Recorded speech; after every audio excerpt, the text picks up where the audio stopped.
নমস্কাৰ সকলোকে মোৰ ৰিয়েলিটিটোত ইউটিউব চেনেলটো স্বাগতম জনাইছোঁ। আজি 9 ডিচেম্বৰ তাৰিখে PWD কেণ্ডিডেটসকলৰ বাবে এখন নটিচ প্ৰকাশ পালে আৰু এই নটিচখনত কি আছে তাৰ বিষয়ে মই ভিডিঅ'টিত আলোচনা কৰিবলৈ গৈ আছোঁ। সেয়ে ভিডিঅ'টি কোনো ধৰণৰ স্কিপ নকৰাকৈ আপোনালোকে সম্পূৰ্ণকৈ চাব আৰু যিসকল দৰ্শকে মোৰ এই চেনেলটো নতুনকৈ ভিজিট কৰিছে অনুগ্ৰহ কৰি চেনেলটো ছাবস্ক্ৰাইব কৰি ল'ব আৰু যদি ভিডিঅ'টি ভাল লাগে তেতিয়াহ'লে লাইক কমেণ্ট আৰু শ্বেয়াৰ কৰিবলৈ নাপাহৰিব। এতিয়া আহোঁ আমি নটিচখনলৈ। আপোনালোকে জানে 4000 পাছ কৰিছে LPUP শিক্ষক নিযুক্তি প্ৰক্ৰিয়া বৰ্তমান সময়ত চলি আছে আৰু কেইদিনমানৰ আগতে ডাইৰেক্টৰ অফ এলিমেণ্টাৰী এডুকেশ্যন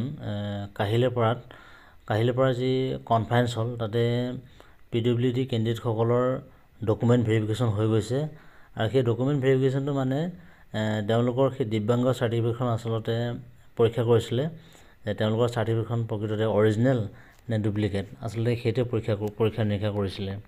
সেই পৰীক্ষাটো আচলতে দিব্যাংগ প্ৰাৰ্থীসকলৰ শেষ হৈছে বুলি ভাবিলে ভুল হ'ব, কাৰণ যিহেতুকে আপোনালোকে জানে আজি বিগত 2 বছৰত যি LPUP শিক্ষক নিযুক্তি প্ৰক্ৰিয়া চলি গৈছিল সেই 2 নিযুক্তি প্ৰক্ৰিয়াত আচলতে যিসকল দিব্যাংগ প্ৰাৰ্থীয়ে আবেদন কৰিছিলে তেওঁলোকক কিন্তু GMCত তেওঁলোকৰ যিটো ডিজেবিলিটিটো তেওঁলোকক কিন্তু মেডিকেল বোৰ্ডে পৰীক্ষা কৰিছে।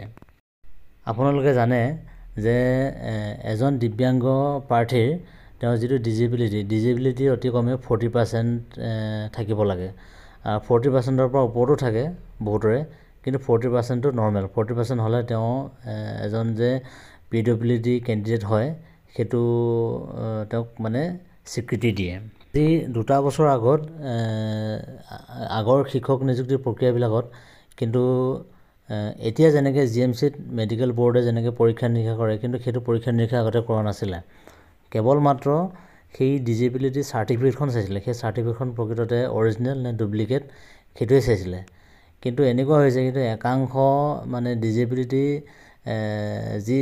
যিহেতুকে আপোনালোকে জানে যে ডিজেবিলিটিৰ একাংশ এনেকুৱা প্ৰাৰ্থী আছে তেওঁলোকে যিসকলে নিজকে ডাঙৰ নেতা বুলি ভাবে সেইসকলৰ তেওঁলোকৰ কাৰণে কিন্তু আজি এই প্ৰাৰ্থীসকলক GMCত গৈ পেলাই তেওঁলোকে মানে মেডিকেল বোৰ্ডত তেওঁলোকে উপস্থিত হৈ পেলাই পৰীক্ষা কৰাব লগা এটা পৰিস্থিতি হৈছে। বাকী ইমান চিন্তা কৰিবলগীয়া কথা নাই। যিসকলৰ সেই মেডিকেল বোৰ্ডত পৰীক্ষা কৰাৰ পিছত যিসকলক 40% পায় তেওঁলোকক ডিজেবিলিটি বুলি তেওঁলোকক তাত স্বীকৃতি দিব আৰু সেইসকলে নিশ্চিতভাৱে LPUP যি 4500 শিক্ষক নিযুক্তি তেওঁলোকৰ যদি কাট অফে কভাৰ কৰে তেওঁলোকক নিশ্চিতভাৱে চাকৰি পাবলৈ সক্ষম হ'ব। এতিয়া আহোঁ নটিচখনৰ মূল কথালৈ। এতিয়া ডাইৰেক্টৰ অফ এলিমেণ্টাৰী এডুকেশ্যনৰ ফালৰ পৰা গুৱাহাটী মেডিকেল কলেজত এখন মেডিকেল বোৰ্ড থাকিব আৰু সেই মেডিকেল বোৰ্ডত এই যি 4500 যিসকল PWD প্ৰাৰ্থীয়ে আবেদন কৰি থৈছে বা ইয়াৰ আগতে ডকুমেণ্ট ভেৰিফিকেশ্যনত যিসকলে গৈছে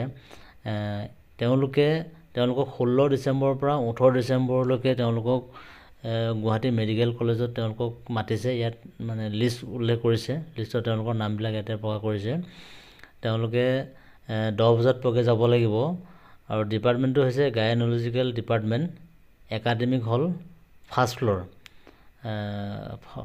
গুৱাহাটী মেডিকেল কলেজ এইটো ভাঙাঘৰত আছে। যাওঁতে লগত লৈ যাব আপোনালোকৰ যদি কিবা ধৰক কাৰোবাৰ এক্সিডেণ্টৰ ফলত কাৰোবাৰ যদি কিবা শাৰীৰিক কিবা ক্ষয় ক্ষতি হৈছে তেওঁলোকৰ সেইখিনি সময়ত সেই পৰীক্ষা নিৰীক্ষা কৰা বা মেডিকেল কৰা সেই কাগজ পাতি যদি কিবা আছে তেতিয়াহ'লে সেই কাগজ পাতিবিলাক লৈ যাব।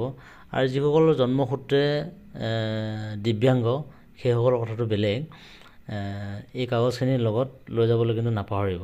গোটেইখিনি অৰিজিনেল কপি লৈ যাব আৰু লগতে আপোনালোকে মেডিকেল কলেজত যাওঁতে আপোনালোকে এখন তাত OPD যি কাউণ্টাৰ থাকে তাতে আপোনালোকক উল্লেখ কৰিছে নোটত, এই নটিচখনৰ একে তলত শেষত উল্লেখ কৰিছে তাতে যি OPD কাউণ্টাৰ থাকে সেই OPD কাউণ্টাৰৰ পৰা আপোনালোকে এটা টিকট ল'ব লাগিব আৰু টিকটটো লোৱাৰ পিছত যিহেতুকে PWD বুলি ক'বলৈ যাওঁতে ইয়াতে কাৰোবাৰ কাণৰ সমস্যা আছে, কাণৰ সমস্যা থকা PWD প্ৰাৰ্থী আছে, কাৰোবাৰ চকুৰ সমস্যা থকা PWD প্ৰাৰ্থী আছে, কাৰোবাৰ হাত ভৰি বা বাকী অন্যান্য তেনেকুৱা ধৰণৰ সমস্যা থকা PWD প্ৰাৰ্থী আছে।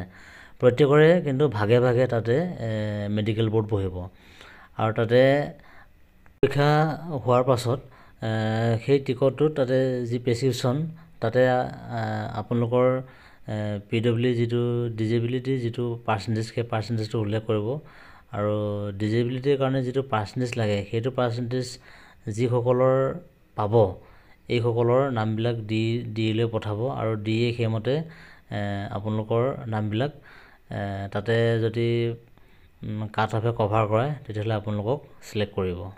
ইমান চিন্তা কৰিব লগা নাই, সকলোৱে